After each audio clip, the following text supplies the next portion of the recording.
तो ब्रेनस्टॉर्मिंग करने के आज हम 3 तरीके आपके साथ डिस्कस करेंगे। सबसे पहला है कि ताकि all that glitters is not gold. तो वो सादा इस जुबान में क्या कहना चाह रहे हैं? जिस दिन आपने ये प्रैक्टिस करके ये सीख लिया, 2-3 प्रैक्टिस आप करेंगे टॉपिक आप इनको सीख जाएंगे, तो आपके लिए कोई भी टॉपिक ब्रेक डाउन करना इशू नहीं रहेगा। अस्सलाम वालेकुम, मैं हूं शाहान और आज हम जिस मौजू पे बात करने जा रहे हैं वो है डिकंस्ट्रक्ट कैसे करें किसी टॉपिक को। ये सबसे बड़ा इशू होता है एस्पायरेंट्स का। और आप लोगों को जो काम दिया गया था ग्रुप में, वो जो टॉपिक था आप लोगों का कि necessity is the mother of invention, इस पे आप लोगों ने जो ब्रेक डाउन करना था और एक पैराग्राफ लिखना था इस पे। तो आप लोगों को मैंने मोस्टली ड्राफ्ट देखे हैं, उसमें कॉमन जो इश्यूज आ रहे हैं वो सब्जेक्ट वर्ब एग्रीमेंट के आ रहे हैं, ग्रामर के इश्यूज आ रहे हैं, स्पेलिंग के इश्यूज आ रहे हैं, तो वो 2 सॉल्व हो जाएंगे। लेकिन जो कॉमन मिस्टेक है सबसे बड़ा वो है डिकंस्ट्रक्शन का।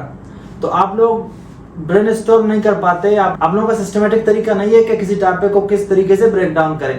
तो आज हम इसी चीज़ के हवाले से सीखेंगे। आज जो हमारा वीडियो है वो है कि किसी भी टॉपिक को डिकंस्ट्रक्ट कैसे करें, उस पर ब्रेनस्टॉर्मिंग कैसे करेंगे, उसको किस किस डायमेंशन में, किस किस डोमेन्स में हम लोग देखेंगे। ये बहुत ही एक सिंपल तरीका है, इसमें सिर्फ 3 से 4 स्टेप्स इन्वॉल्व हैं। सबसे जो पहला स्टेप है वो है कि आप जो अंडरलाइंग मैसेज है उसको अंडरस्टैंड करेंगे कि वो कहना क्या चाहता है। कभी कभी वो प्रोवर्ब देता है, for example all that glitters is not gold, या necessity is the mother of invention, या a stitch in time saves 9। तो इस तरह के टॉपिक्स जो होते हैं सबसे पहले आपने क्या करना है, उनको सादा सी जुबान, जो उनका मैसेज है ना, उनको समझना है कि वो कह क्या रहा है, उन लफ्जों के अंदर क्या वो बात छुपी हुई है। जो दूसरी बात है वो है right in a simple and direct way.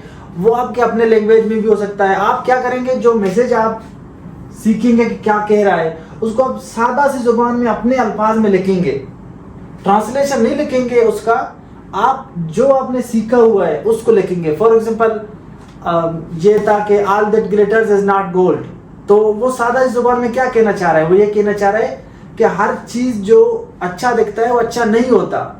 तो अब मैंने अगर ये चीज समझ लिया कि उर्दू में इसको ये बोलते हैं, तो मैं यही चीज यहाँ लिखूंगा।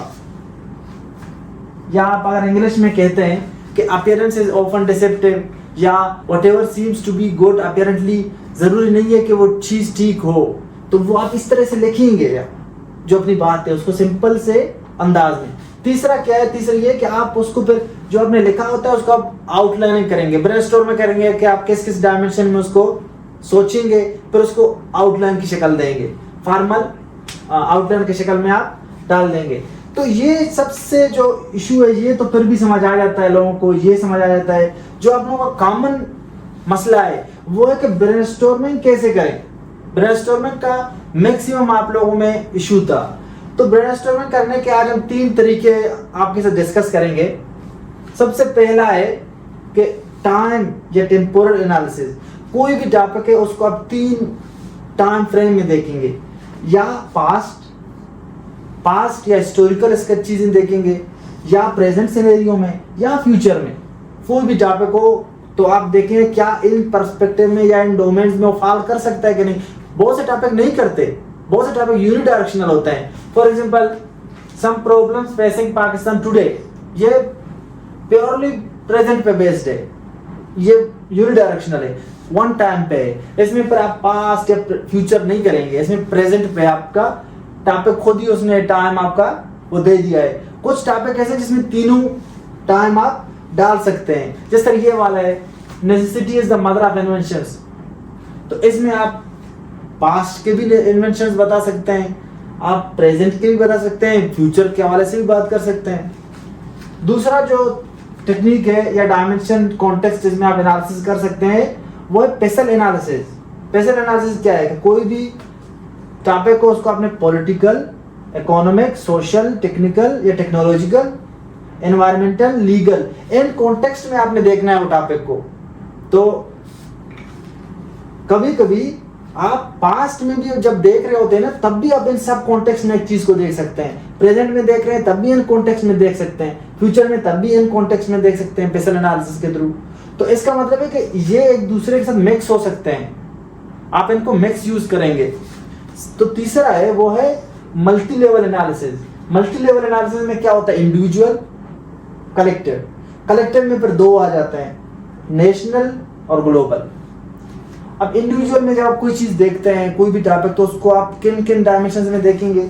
उनको आप emotional, psychological, health and physical wellbeing, financial, relationship, lifestyle, beliefs या बिहेवियर, इन सब डायमेंशन में आप इसको किसी भी इंडिविजुअल एस्पेक्ट को आप देखेंगे, एनालिसिस करेंगे। कलेक्टिव में फिर आ जाएंगे, फिर से यही वाले पॉलिटिकल, इकोनॉमिक। इसका मतलब है कोई भी टॉपिक को कहीं पे आप ये तीनों analysis, time temporal analysis apply कर सकेंगे, कहीं पे आप टेम्पोरल में फिर ये स्पेशल एनालिसिस यूज करेंगे। इन दोनों को यूज करते हुए आप मल्टी लेवल भी यूज करेंगे। कोई भी टॉपिक हो, आपको तीनों यूज करने पड़ेंगे। अब आपको ये लग रहा होगा कि ये तो बड़ा मुश्किल है, ये क्या, मैं कोई भी टॉपिक आया कैसे इस तरह करके ये सब चीजें लिखूंगा। जिस दिन आपने ये प्रैक्टिस करके ये सीख लिया, 2-3 प्रैक्टिस आप करेंगे टॉपिक, आप इनको सीख जाएंगे, तो आपके लिए कोई भी टॉपिक ब्रेक डाउन करना इशू नहीं रहेगा। कोई भी टॉपिक आप इन एनालिसिस के जरिए से, डायमेंशन के जरिए से इजीली ब्रेक डाउन कर सकते हैं, आपको कोई भी इशू नहीं होगा। चाहे वो इशू बेस्ड हो, जिस तरह ये वाला है, some problems facing Pakistan today, issue based है। चाहे वो एब्स्ट्रैक्ट हो या फिलोसफिकल हो या रिफ्लेक्टिव हो, जिस तरह ये necessity is the mother of inventions, या जिस तरह है कि all that glitters is not gold, या I stitch in time saves 9, इस तरह के जिस तरह के भी हो, चाहे एब्स्ट्रैक्ट हो या इशू बेस्ड हो, सारे आप इन तीनों एनालिसिस के जरिए से आसानी से डिकंस्ट्रक्ट कर सकेंगे। अब आते हैं जो टॉपिक आप लोगों को दिया था, कि आप लोग इस पे ब्रेनस्टॉर्मिंग करें, आप इनको रफ वर्क करें, बनाएं इनका और ग्रुप में शेयर करें। तो वो ये था कि necessity is the mother of inventions. आप देखें कि आप सब में जो इशू था, जो आप में से किसी ने भी इस तरह ब्रेनस्टॉर्मिंग नहीं किया, although आप बहुत लोगों ने इन कुछ ये एस्पेक्ट्स डिस्कस किए थे, लेकिन प्योरली जो आप लोगों ने ब्रेनस्टॉर्मिंग किया था, वो जो मैंने देखा है तो वो रैंडम था। कभी किधर, कभी इंडिविजुअल में जंप कर रहे हैं, कभी पॉलिटिकल में, फिर कभी पास्ट, कभी फ्यूचर। तो आपका सिस्टमेटिक हो तो आपके लिए, खुद के लिए भी आसानी होता है। अगर इस टॉपिक को देखें, necessity is the mother of invention, सबसे पहला इसका अंडरलाइन मैसेज क्या है, कहना क्या चाह रहा है। दूसरा, इसको आप डायरेक्ट वे में लिखेंगे अपने लिए, इसको आप कन्वर्ट करेंगे अपने एक सिंपल सेंटेंस में। तीसरा, अब आप ब्रेनस्टॉर्म करेंगे इन तीनों एनालिसिस में इसको। इसका मतलब क्या था अंडरलाइन मैसेज? इसका मतलब है कि कोई भी इन्वेंशन है, वो कोई प्रॉब्लम पेश आया है या कोई स्पेसिफिक नीड पेश आया है, उसको मद्देनजर रखते हुए इन्वेंशंस किए गए। पहला तो इसका अंडरलाइन मैसेज आप समझेंगे। दूसरा, आप इसको सिंपल वे में अगर लिखें तो ये क्या कह रहा है, अगर सिंपल वे में देखें तो ये role of necessity in driving innovation and progress के ये देख रहा है कि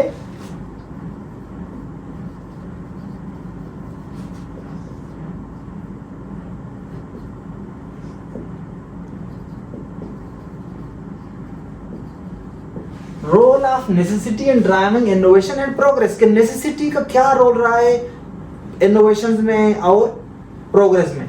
तो ये तो आपने इसका सीधा से, अब आप क्या करेंगे, ब्रेनस्टॉर्म जब करेंगे तो आप क्या देखेंगे, पास्ट में। सबसे पहले आप इसको क्या देखेंगे, पास्ट में, कि पास्ट में कितने इन्वेंशन हुए हैं, उन सब को आप लिखेंगे रफ वर्क में। अब उनको कहाँ कैसे लिखेंगे, अब उनको इस तरह से लिखेंगे, पास्ट वालों को स्पेशल एनालिसिस के जरिए से, कि पॉलिटिकल इन्वेंशंस क्या हुए हैं। पॉलिटिकल इन्वेंशंस बहुत से हुए हैं। फॉर एग्जांपल, पॉलिटिकली आपका स्टेट, आपके एम्पायर्स का होना, आपका जितने भी पॉलिटिकल इंस्टीट्यूशंस हैं आपके, चाहे वो एम्पायर्स की शक्ल में हो, चाहे वो अब नेशन स्टेट्स की शक्ल में हो, चाहे वो जितने भी पॉलिटिकल इंस्टीट्यूशंस या प्रोसेस हैं, वो सारे नीड आया है तो ही इन्वेंट हुए हैं। दूसरा, इकोनॉमिक, पास्ट में जितने इकोनॉमिक, अब कितने इकोनॉमिक चीजें इन्वेंट हुए हैं। आपका इकोनॉमिक सिस्टम है, इकोनॉमिक प्रोसेस है, आपका करेंसी है, बार्टर सिस्टम है, जो ट्रेड है, इंटरनेशनल ट्रेड है, या इंडिविजुअल आपके फाइनेंसेस हैं, किस तरह उनको मैनेज करना है, उनके टेक्निक्स, या नए दौर में खैर हम अभी हिस्ट्री देख रहे हैं। सॉरी, बिजली चली गई है तो लाइटिंग की कमी हो गई, तो आप देखें इसको। तो हम क्या कह रहे थे कि सोशल हिस्ट्री में सोशल इन्वेंशंस क्या क्या हुए हैं, सोशल जितने भी इंस्टीट्यूशंस हैं, सोशल प्रोसेस हैं, वो सारे नीड उनका आया तो इस वजह से इन्वेंट हुए। टेक्नोलॉजिकल, पास्ट में जितने भी टेक्नोलॉजिकल इन्वेंशंस आए हैं। एनवायरमेंटल जो हमारे कंसेप्ट्स हैं या हमारे एनवायरमेंटल इश्यूज हैं, कोई भी एनवायरमेंट को ठीक करने के लिए हमारे जितने भी कंसेप्ट्स उभरे हैं या कुछ वो नीड आया है उनका, तो ये उभरे हैं। अब लीगल लॉ का होना, कोर्ट्स का होना, लीगल सिस्टम का, जुडिशियल सिस्टम का, ये सारे अगर हिस्ट्री में इन्वेंट किए गए, इंसान ने इन्वेंट ही किए हैं, तो वो सारे किस तरह इन्वेंट हुए हैं, उनका जरूरत पेश आया है ना। तो ये सारे देखिए आपने हिस्ट्री प्रेजेंट सिनेरियो में आए तो फिर से इन चीजों को देखें, प्रेजेंटली जितने भी ये चीजें हैं कॉन्टेक्स्ट, आप उनको इसमें एनालिसिस कर सकते हैं। फ्यूचर में आप कह सकते हैं कि पॉलिटिकली जितने इश्यूज हैं उनसे इस तरह के इन्वेंशन हों, इकोनॉमिक हों, इस तरह से सोशल, इनको फ्यूचर पर्सपेक्टिव में भी देख सकते हैं। अब अगर इसी टॉपिक पे हम इंडिविजुअल पे भी आए तो इंडिविजुअली भी तो बहुत सी चीजें इस तरह के इन्वेंट हुए हैं जिनका जरूरत पेश आया है, नीड पेश आया है। इमोशनल आपका वेलबींग है, उसके हवाले से जितने आपने चीजें दरियाफ्त किए हैं कि आपका फैमिली का स्ट्रक्चर, रिलेशनशिप, शादी करना, ये बाल बच्चों को पालना, स्कूल का इंस्टीट्यूशन, रिलीजन का इंस्टीट्यूशन, आपके बिलीव्स, आपके सारा कुछ आप अगर देखें तो ये आपका नीड पेश आया है तो आपने इन्वेंट किए। तो आप ये देखें कि आप एक ही टॉपिक को आपने कितने ज्यादा डायमेंशंस में इसका ब्रेक डाउन किया। इससे आपका क्या हो गया, इससे आपका एक टॉपिक रुक ही नहीं रहा, ब्रेनस्टॉर्मिंग इतना ज्यादा वास्ट हो गया आपका कि आपको कंटेंट को रिकॉल करने का कोई इशू ही नहीं आएगा। तो आइंदा आपने क्या करना है, जो भी आपको टॉपिक दिए जाएंगे तो आपने इन्हीं तीनों फ्रेमवर्क को माइंड में रख के इसको ब्रेक डाउन करना है।